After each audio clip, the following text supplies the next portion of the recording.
Hello students. In this video I will be talking about oxidation of alcohols. We'll also discuss about electrophilic reactions of phenol. So let us start with oxidation. Oxidation of alcohols. Alcohols can either be converted to carboxylic acid directly or can be converted to aldehydes. The product formed depends upon the use of oxidizing agent. If we use a strong oxidizing agent like KMnO4, then primary alcohols will directly be converted to carboxylic acid. But if we use a mild oxidizing agent, then the product depends upon the degree of alcohol that we have taken. If we take primary alcohols will be converted to aldehyde upon use of mild oxidizing agent. Secondary alcohol, if we have, this is a primary alcohol, if we have got secondary alcohol, this is a secondary alcohol, the secondary alcohol will get converted to ketone. So, what are the mild oxidizing agents? Mild oxidizing agent could be anhydrous CrO3 or it could be PCC. Now, PCC is pyridinium chlorochromate, and pyridinium chlorochromate or PCC, it is a complex formed of pyridine you know is a base, HCl and CrO3, chromium trioxide. It is a complex formed by its orange yellow color salt, and it formed by combination of pyridine, HCl and chromium trioxide. So pyridinium chlorochromate, or in short PCC, is a mild oxidizing agent, whereas CrO3 is also a mild oxidizing agent which will not take the reaction to the carboxylic acid, but in between will stop it either to the aldehyde or to the ketone level. So, see the next one. Now this is such a good oxidizing agent, PCC, that even if you have a double bond in the chain, the double bond remains unaffected. So if you have a reactant of this type,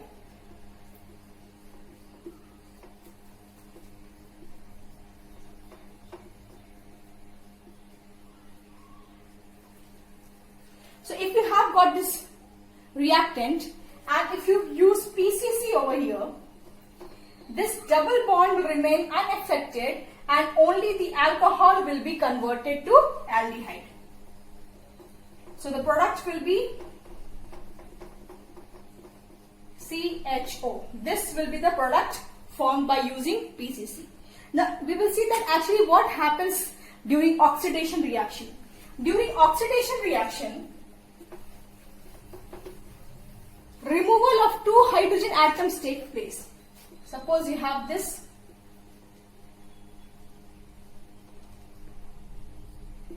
We have taken methanol, and when methanol is oxidized by using an oxidizing agent, the removal of hydrogen attached to the oxygen, this bond is cleaved, or any of the three bonds will be cleaved. That means removal of two of the hydrogen atoms take place and a carbonyl compound is formed. You can see carbonyl compound is formed. So this is the product form. So what is happening? This is also known as, oxidation is also known as dehydrogenation, which is removal of hydrogen from the alcohol, and the product formed is a carbonyl carbon. This carbon, C double bond O, this carbon is known as carbonyl carbon. carbonyl carbon.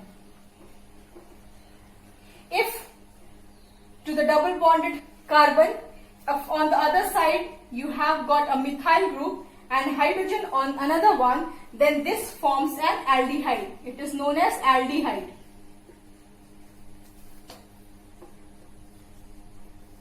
Otherwise, if on both the sides, if you have got an alkyl group, if on both the sides you have got an alkyl group, both alkyl groups could be same or different. It could be same or different. Then the compound formed is known as ketone. This is ketone. So, primary alcohols give aldehyde. On oxidation by using a mild oxidizing agent, whereas secondary alcohols, they form ketones.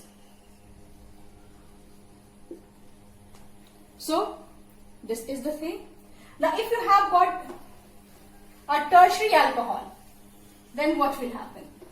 We have already discussed about primary alcohols like tertiary butyl alcohol. They are very much resistant to oxidation. They do not undergo oxidation by using a mild oxidizing agent.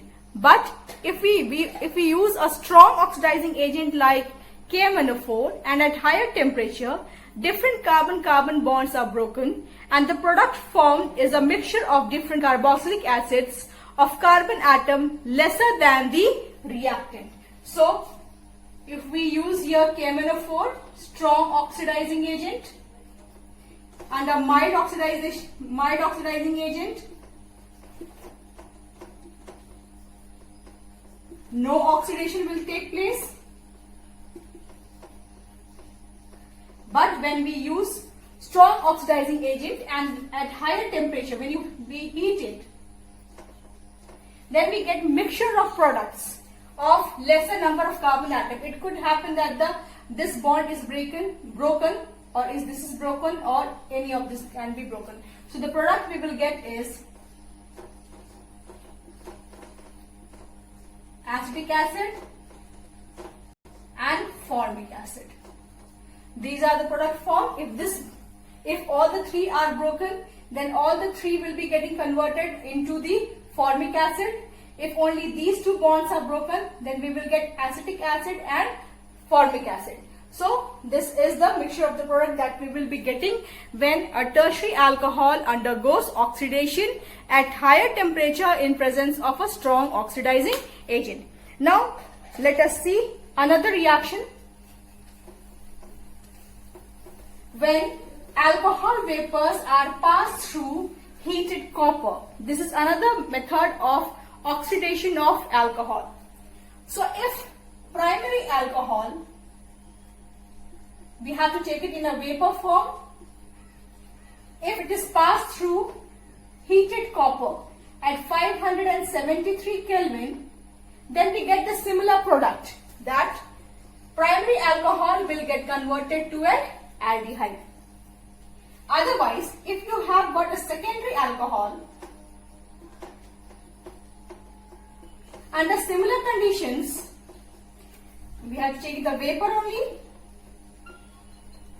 at 573 Kelvin, then the secondary alcohol is converted into a ketone. But if we have got a tertiary alcohol, now tertiary alcohol under this condition undergoes elimination reaction and removal of OH will take place and alkene will be formed. So this is the product that we will be getting. So in case of tertiary alcohol vapors, upon passing it through copper at this temperature, then the tertiary alcohol does not undergo oxidation. Instead, it forms an alkene. You can see another example by which it will become more clear that how the alkene formation takes place. That is, it is undergoing elimination reaction. So if we take, similarly as we had done, if we take tertiary butanol,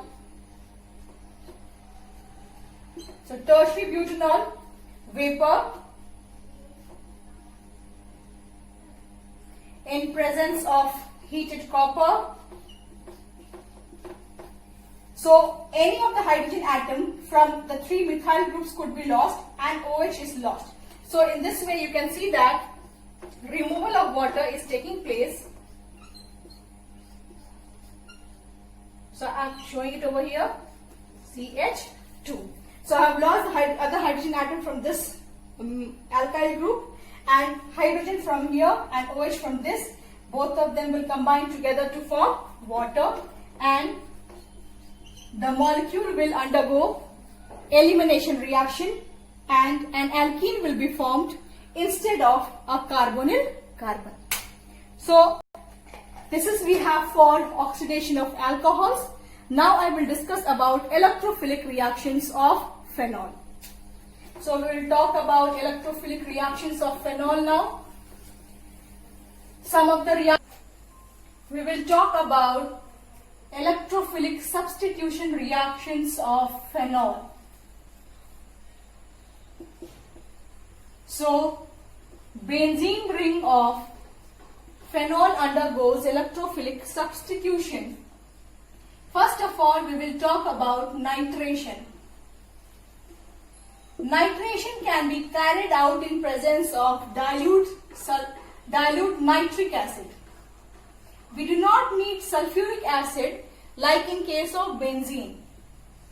Directly dilute nitric acid can bring about nitration, and the product formed is a mixture of ortho and para substituted product. Ortho substituted product, and we have the para substituted product. Among both of them, para is the major product. This mixture can very easily be separated by steam distillation. This is more volatile. Orthonitrophenol is more volatile, and because of the difference in this physical property of both the mixtures, orthonitrophenol and paranitrophenol can be easily separated. This can undergo steam distillation and is steam volatile. So see how can they be separated. Now the reason is that, why is that ortho substituted product is more volatile? That means it can easily vaporize, whereas para substituted product is less volatile. It undergoes vaporization at a higher temperature. The reason for this is that orthonitrophenol forms intramolecular hydrogen bonding.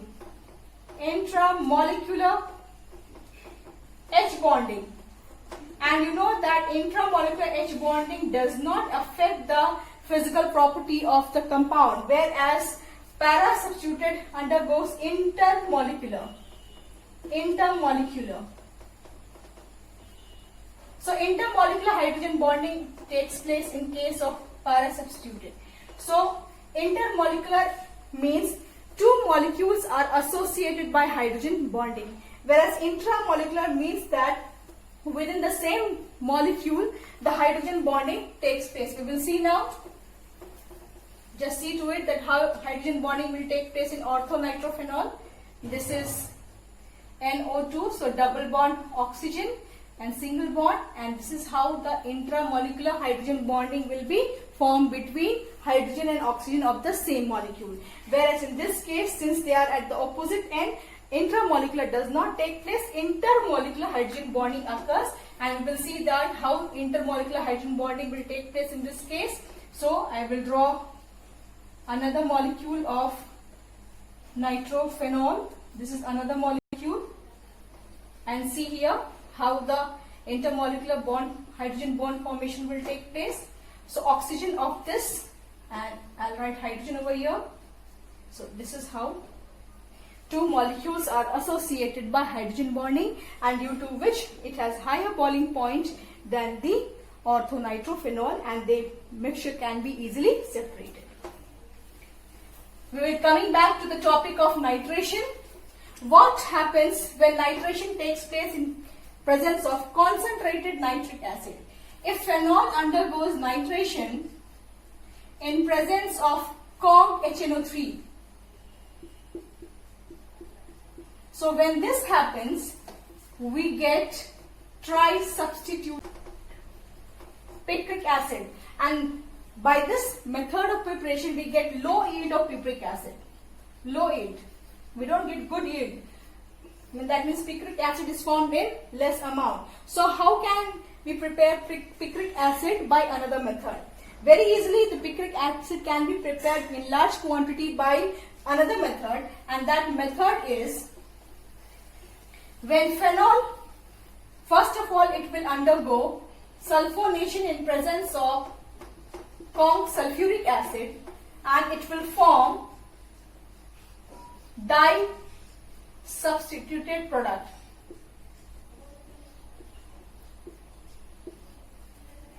It will form 2,4-disulfonic acid. Okay, and then we can see that when we react with CONG-HNO3 again, the product formed will be picric acid.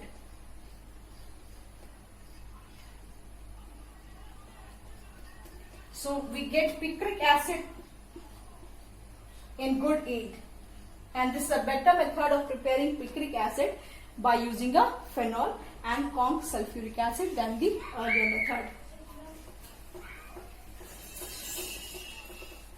Now we'll see when we compare this reaction with benzene. In benzene you had seen that we had needed concentrated sulfuric acid along with CONG-HNO3 to bring about nitration, but in this case we do not need it because OH is an activating group. It activates the benzene ring, so it becomes, benzene ring becomes more prone towards electrophilic substitution, and substitution reactions can be carried out much easily than in comparison to benzene. Now we will talk about halogenation. We will see this halogenation.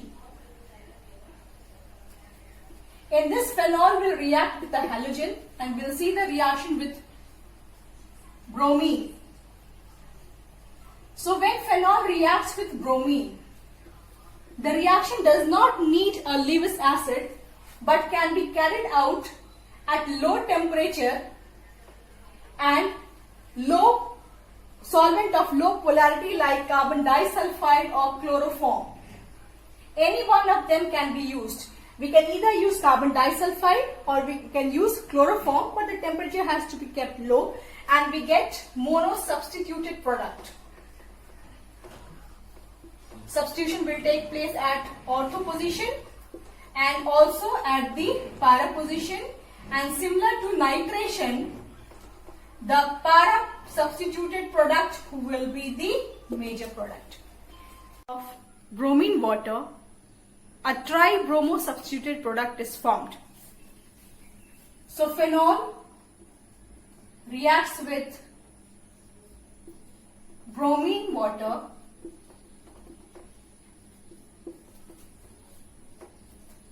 a tri-substituted product is formed in which 3 of the hydrogen atoms are replaced by bromine and HBr. So when you balance it, we get this reaction. It forms white precipitate. Now the question is, why is that bromine water reacts with phenol to form tri-substituted product while solvent of low polarity gives single substituted product? The probable reason is that phenol is acidic and present in presence of water, it goes ionization to certain extent. So phenol ionizes to form phenoxide ion, and you know that phenoxide ion is more resonance stabilized. It is more resonance stabilized.